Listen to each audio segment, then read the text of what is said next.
First off, I mean, that was proud of our guys. I thought we did a really good job leading up into this game in terms of preparation. Quick turnaround after the UNLV game, not much of a Christmas break for our guys, but I thought we did a really good job in terms of our approach, in terms of really being able to understand how to guard this team, because they're a very dangerous team.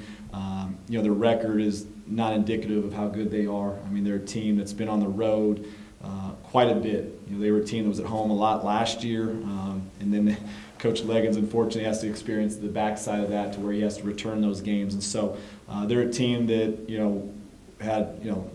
we had us on high alert, especially after last year when they pretty much just embarrassed us. And our guys remembered that, and we wanted to come out and put our best foot forward, knowing that we were facing a dangerous team. A guy like Bogdan Blizniak is, he's as tough of a guard as there is in college basketball. At his size, his ability to manipulate you in the ball screen, the ability to post you up, down low.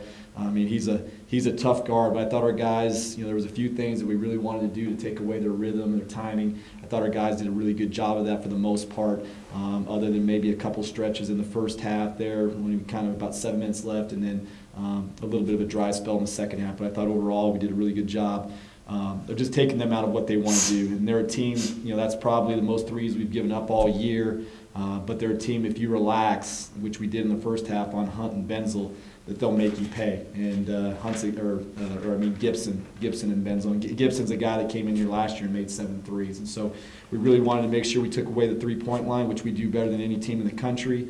And then at the same time, too, challenge the guys, knowing that we were going to be out on the three-point line guarding 4 or 5 guys at 19 feet, that we had to do a great job of having extra effort to get in there and rebound. And our guys did, they responded. Dre had 9 defensive rebounds, Tanner had 8 defensive rebounds, and our guys are really starting to click offensively. I mean, I'm not sure how many games in a row that is where we've scored over 80 points, but guys are starting to get their rhythm, starting to understand how to play with one another, and that ball's moving. When that ball's moving, we get paint touches and we're hard to guard. So.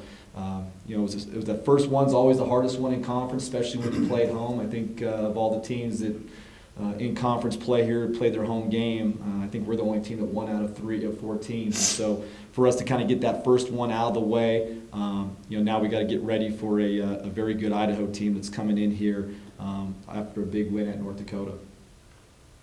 What I thought you talk about your team and all that you did right, and I thought that. For me, it's hard to gauge Eastern Washington. I didn't feel like, I don't know, maybe I feel like that's a team, if I had to describe them, they kind of play like clods. I mean, they're just kind of a point-to-point, position-to-position, and they make their points, and 32 is, you can't take anything away from him. I mean, he's pretty good for as big as he is, handling the ball and whatnot.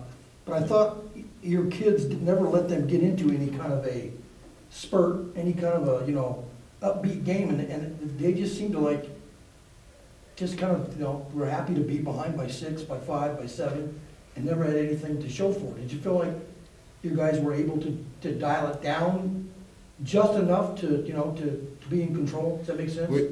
Yeah, I'm not sure about, we were never trying to dial it down, because we knew with a team like them that, if you dial down or you take your foot off the event, they're dangerous. Because if you don't guard them the right way, they have, most of the time, they got 4 or 5 guys on the floor that can shoot the 3. And, Bogdan's a guy who's shot the 3 better this year. He didn't shoot any tonight.